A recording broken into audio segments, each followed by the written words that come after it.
Warrior is typically considered a staple in World of Warcraft. When you think of a class that has been on the top of the meters consistently over each expansion, Warrior is almost always in the discussion. In SOD Phase 4, it looks like Fury Warrior is currently coming out on top. In this guide, we're going to cover everything you need to know to get the basics down of Fury Warrior. Before we get started, Fury Warrior is considered a great spec to play in Phase 4 and is currently sitting in the A+ tier. So let's go ahead and read through some of the pros and cons. So the first pro, can become an off tank on some fights with little effort. So on low damage boss fights, you can actually run a Fury Warrior tank. We were seeing it a lot in Kata Classic originally. Just a lot of the boss fights didn't have a ton of damage that went out, so you could actually tank with a Fury Warrior. Due to their high damage, they could hold threat very well. Fury Warriors also have some of the best scaling in the game, and it's kind of the way that just rage works in general. So more damage leads to more rage, and more rage leads to more damage, so they scale exponentially. And that's kind of my last point here at the very bottom, but also you never run out of resources. You don't have any sort of mana to worry about, so you will have consistent uptime throughout your DPS rotation. So the main stat you're going to want to be worried about is your weapon stat. So Warrior scales very well just off raw stats, especially from your weapon. It's going to be the largest contributor to your damage. Next thing you're going to focus on is extra weapon skill. So if we remember like Edge Master handguards, those would give extra weapon skill. And typically you're going to see a lot of value from the first 3 skills above the maximum level cap. Anything after that is going to be a very minor benefit. Next, you're going to be at 9% for the melee hit cap. Up next, you will want to be focused on critical strikes, so you'll get 200% on normal swings and then 220% on special attacks with full impale talents. Number 5, we're going to be focused on strength and attack power. So 1 strength equals 2 attack power, and every 14 attack power is going to equal 1 DPS gain. And then our lowest priority stat will be agility. It is useful to us because it does grant us critical strike.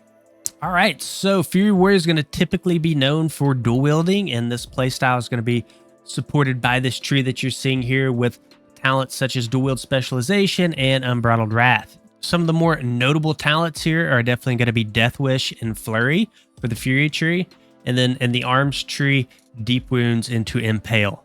So this is going to be the standard raid build and is what I would recommend to run. Okay, so I did my best to fit everything on the screen here for you guys, but a lot of runes kind of going on here. So single-minded Fury here, you can kind of see it down here on the bottom left as well. So while dual wielding, your movement speeds increase by 10%. You gain 2% attack speed each time your melee auto attack strikes the same target as your previous auto attack, stacking up to 5 times, lasts 10 seconds or until your auto attack strikes a different target. Up next in our legs, we'll be running Consumed by Rage. So this will enrage you for 12 seconds after you exceed 60 rage. In addition, Whirlwind also strikes with your offhand melee weapons while you are enraged. So with proper rage management, you can pretty much always keep this Consumed by Rage buff up, which is really nice. And while this is up, this will allow us to use Raging Blow in our chest. So we can only use Raging Blow while we are enraged. So a Ferocious Strike that deals 100% weapon damage, but can only be used while enraged, Berserker Rage, or a Blood Rage is active. Then you can see we can get a whole bunch of CDR on it while we are enraged. So you can already see as we get more and more rage, our damage is just going to scale wildly.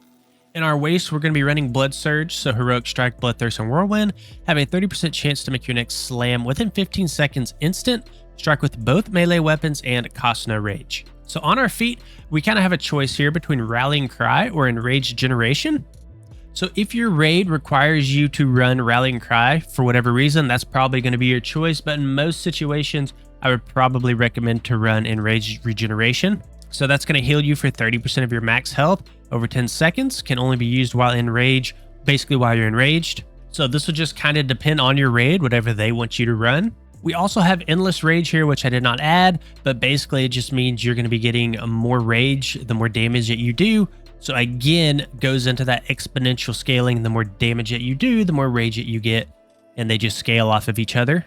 We also have Rampage here on our wrist, so going to Rampage, increasing your AP by 10% for 30 seconds. This can only be used while in rage on a 2-minute cooldown. We also have Sudden Death, which is really nice for our Execute, because this is going to allow us to basically use execute before a target is in execute range. So before they get below that execute threshold, it's on a 10% proc chance. It's just more damage. And execute is one of our hardest hitting abilities. So anytime that we can proc that, we want to do that.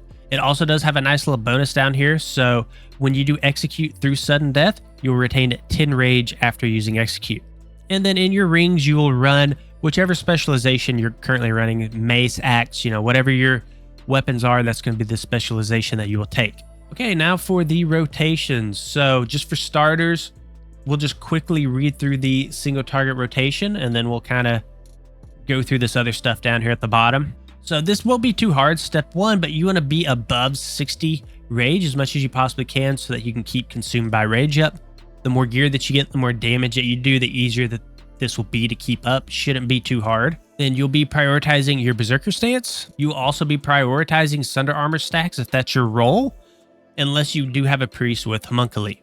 Then we'll also want to prioritize our Battle Shout. We always want that up, and then you can Demo Shout or Thunderclap as you see fit. Now, kind of getting into more of the core rotation here, we're going to be using Execute on any sort of sudden death procs, or whenever we get into Execute range, that's going to be always your main priority is Execute. It's our hardest hitting ability.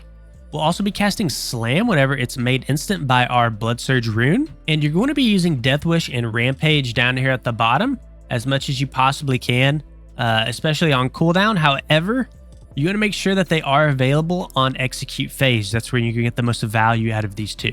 And then, of course, we do have Recklessness down here in the bottom right, but that is a huge 30-minute cooldown, so you want to be very careful with it. Of course, though, it is nice to pair it in an execute phase. Then from here, you'll be using Whirlwind into Raging Blow. You can also Hamstring to fish for Wild Strike or Wind Fury procs, and then finally Heroic Strike with any excess rage. If you are lower geared, I do recommend to skip step 11 here if you are having any sort of rage issues. But if you are very geared and you're generating plenty of rage, this is a nice DPS increase. For the AoE rotation, actually everything is the exact same. We're going to use Cleave instead of Heroic Strike here in step 11, and then Whirlwind will actually become our #1 priority. So this will actually take priority over Execute here. You could just take Whirlwind and just kind of put it right above Execute. So Death Wish down here is pretty nice to use. Don't use it at low health though, because it does make you more vulnerable. But you do want to try to use this in your Execute phases, and it is a pretty good damage increase. And then Rampage and Recklessness, we pretty much already talked about. You're going to try to use this as much as possible as well, prioritizing it in Execute phase, and then same thing as Recklessness here, but just note the 30-minute cooldown. All right, guys, that's it for this video. If you enjoyed it, please consider liking and subscribing to the channel. We'll see you all in the next one.